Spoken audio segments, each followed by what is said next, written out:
Hello, everyone. You're listening to Uncomfortable Truths with Euclid Phoenix, where I talk about politics, religion, and other BS I find interesting. Today, for other BS, we will take a look at why do male and female exist, the evolution of sex. Why are there males and females at all? I mean, think about it. The earliest life on Earth, single-celled organisms, didn't need to partner to reproduce. They just split. No dating, no attraction, no complexity. Just survival. So somewhere along the line, evolution went from I can reproduce by myself to I need another organism of a different type to reproduce. And that raises a deeper question. Why would evolution make reproduction harder? From a purely practical standpoint, sexual reproduction seems inefficient. Think about it. You have to find a mate. You can be rejected. You expend time and energy.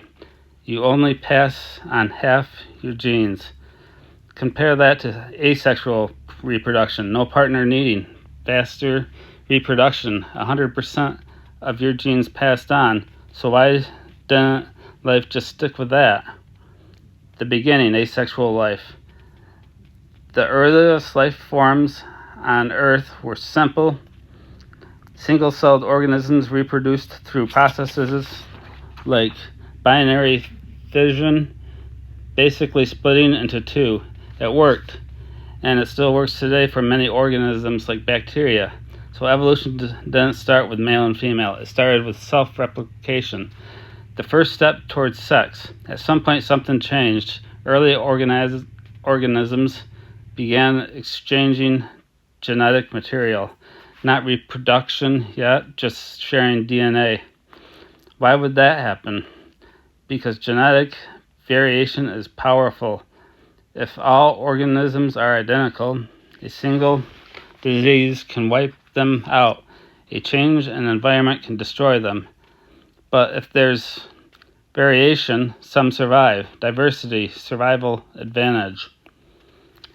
Enter sexual reproduction. Eventually, this exchange of genetic material evolved into something more structured, sexual reproduction.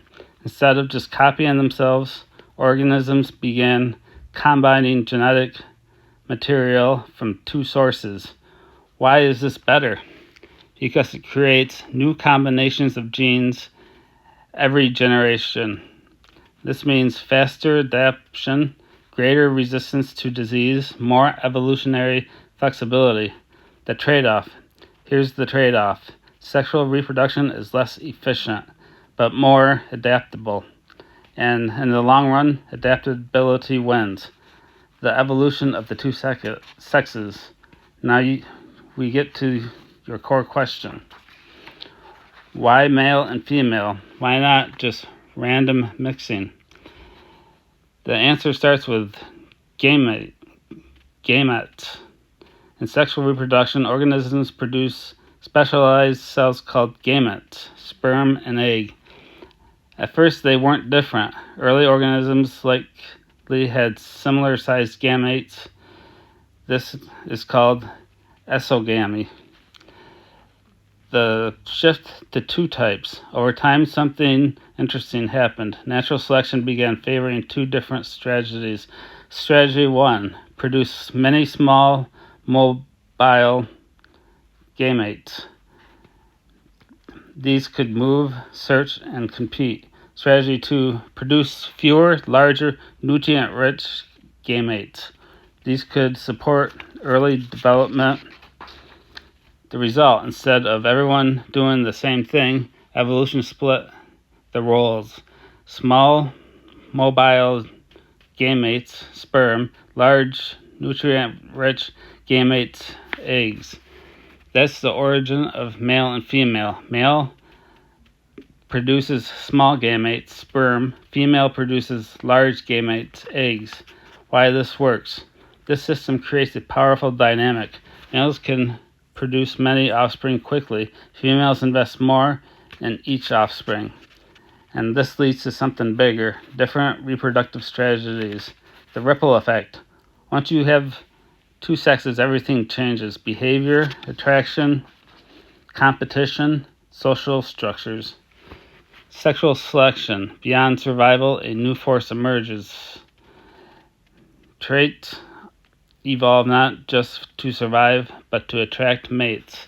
Examples: bright colors, elaborate displays, physical strength, even if they don't directly help survival. The strange coincidence. Some traits evolve that seem unnecessary or even harmful, but they persist because they increase reproductive success. Here's the uncomfortable truth. Evolution doesn't care about fairness or simplicity. It cares about what reproduces successfully. Why not stay asexual? Let's go back to the big question. Why doesn't life just stay asexual? Because asexual reproduction has a major weakness: lack of genetic diversity.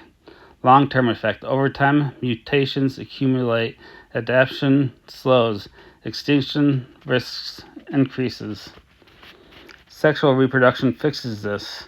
By making genes, it constantly reshuffles the genetic deck. The Red Queen effect.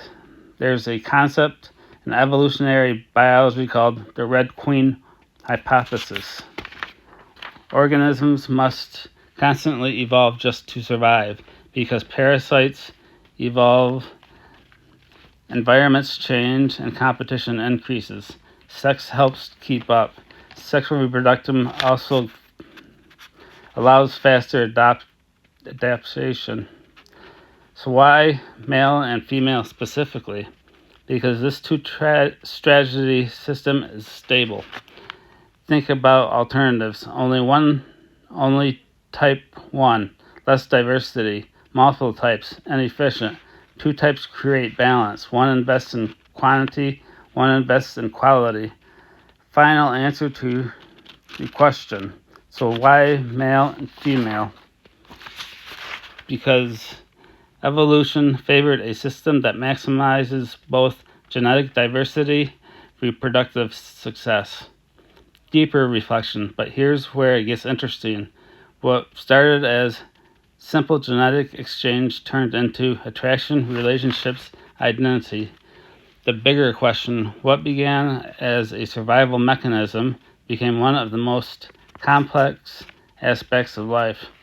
Uncomfortable truth. Male and female don't evolve for mating, love, or identity. They evolved because it was the most effective way to pass on genes. Conclusion.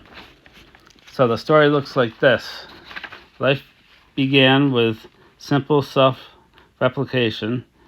Genetic exchange introduced diversity. Sexual reproduction increased adaptability. Two distinct reproductive strategies emerged, and those strategies became male and female. Closing thought, and maybe the most fascinating part is this. Something that began as a biological necessity became one of the most defining features of life itself. Thank you for listening to this podcast. Feel free to check out my website and the notes. I also have a link to my Patreon page if you want to financially support me, as these podcasts take a lot of time to put together. Every dollar helps. I hope you have a nice day.